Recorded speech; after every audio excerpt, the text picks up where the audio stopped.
નમસ્કાર, checkpost live ન્યૂઝમાં આપનું સ્વાગત છે. હું Gautamsinh Sudan, chief editor checkpost live ન્યૂઝમાં આપનું સ્વાગત કરું છું. આપ આ જે જોઈ રહ્યા છો તે છે જિલ્લા પંચાયત નડિયાદની બહાર ગટરનો આ પાણી જે જગ્યાએથી વહી રહ્યું છે તે બખું. અને આ જે વ્યવસ્થા કરેલી છે એ જિલ્લા પંચાયતે જ એમના કમ્પાઉન્ડમાં કરેલી છે. અને આ જોઈ લો, હાસ્યાસ્પદ વાત, મેલેરિયાનું પોસ્ટર. જે જગ્યાએ ગટરનું એક બાજુ ગટરનું પાણી છે અને એક બાજુ જ્યાં આગળ એક બાજુ મચ્છરને હટાવવાનું પોસ્ટર મારેલું છે. તમે વિચાર કરો, પોતે જ મચ્છર ઉત્પન્ન કરે છે અને પોતે જ પોસ્ટર લગાવે છે. હવે બોલો, આનાથી બીજું હાસ્યાસ્પદ શું હોય? હે મારા જિલ્લા પંચાયતના અધિકારીશ્રીઓ, તમે આવા જોક જાહેરમાં ના લગાવશો. આવું જોઈને છે ને ભલભલાને હસવું આવી જાય. એક બાજુ તમારું મેલેરિયાનું પોસ્ટર છે અને એક તરફ ગટરનું પાણી તમારા ત્યાંથી જ બહાર વહી રહ્યું છે અને તમે પોતે જ ત્યાં આગળ ગંદવાડો ઊભો કરેલો છે. તમને લોકોને તો દુર્ગંધ ખબર નહીં આવતી હોય, ના આવતી હોય ખબર નહીં.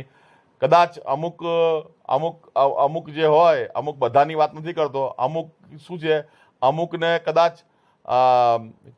જે શું કહેવાય, નકદ નારાયણની સુગંધ વધારે આવી જતી હોય તો કદાચ ગટરની દુર્ગંધ કદાચ એનાથી દબાઈ જતી હશે. મને એવું લાગી રહ્યું છે. એટલે તમને આ સામાન્ય જે દુર્ગંધ છે એ જણાતી નથી, બરોબર ને? કારણ કે બે ગંધ હોય, એક દુર્ગંધ અને બીજી શું, ખિસ્સામાં સરસ મજાની થપ્પીઓ રોજ આવી જતી હોય તો આ દુર્ગંધ જે છે એ દુર્ગંધ આપણને દેખાય નહીં, નડે નહીં, કશું નહીં. લોકોનું જે થવું હોય થાય.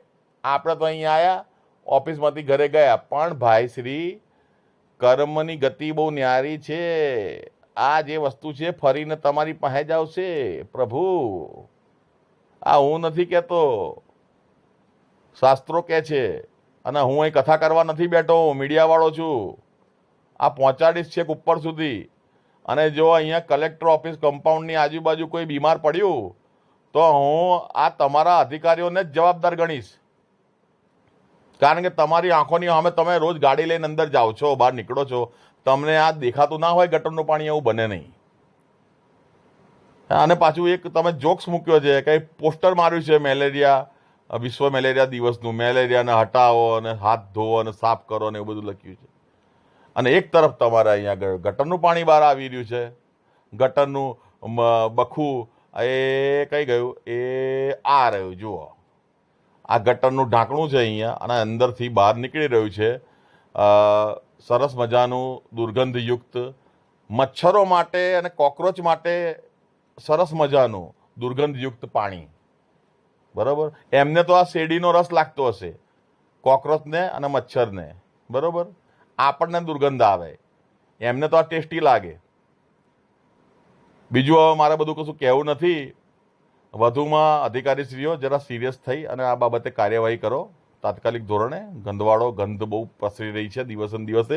અને હમણાં ચોમાસું આવશે તો આ પાણીની અંદર બીજું પાણી ભેગું થશે અને રોડ ઉપર આવશે અને લોકોના ચંપલો બૂટોમાં આ ગંદુ પાણી અડશે અને એ લઈને લોકો ઘરે જશે અને ઘરે જઈને પાછું નાનું છોકરું કે કોઈ ઘરડું એ ગંદા બૂટને કે ગંદા ચંપલને હાથ લગાડી દે તો એ હાથ, અને પછી રમતા રમતા કોઈ વસ્તુ હાથ ધોયા વગર ભૂલથી ખાઈ લે તો પાછું શરીરની અંદર આ દૂષિત પાણીના જે કણો છે એ શરીરમાં પસરી શકે અને એના લીધે એ લોકો ગંભીર રીતે બીમાર પડી શકે. તમે વિચારો કે આ બાબત તમને નાની લાગે છે, પણ આ કેટલી મહત્વપૂર્ણ છે. જય હિન્દ, જય ભારત. ચેકપોસ્ટ લાઈવ ન્યૂઝને લાઇક કરો, શેર કરો, સબસ્ક્રાઈબ કરો. અને જો આપના વિસ્તારમાં કોઈ અસામાજિક પ્રવૃત્તિ થતી હોય, દારૂ જુગારના અડ્ડા ચાલતા હોય, કોઈ અન્યાયી પ્રવૃત્તિ થતી હોય, ગેરકાયદે ઝાડ કપાતા હોય, કોઈ પણ પ્રકારની અન્યાયી બાબત થતી હોય તો વિડીયો બનાવો અને અમને મોકલો અને સાથે સાથે પુરાવા મોકલો. અમે આપના સમાચારને ગાંધીનગર સુધી પહોંચાડીશું અને આપના અવાજને અમે જનતા સમક્ષ પહોંચાડીશું. નમસ્કાર, જય હિન્દ, જય ભારત.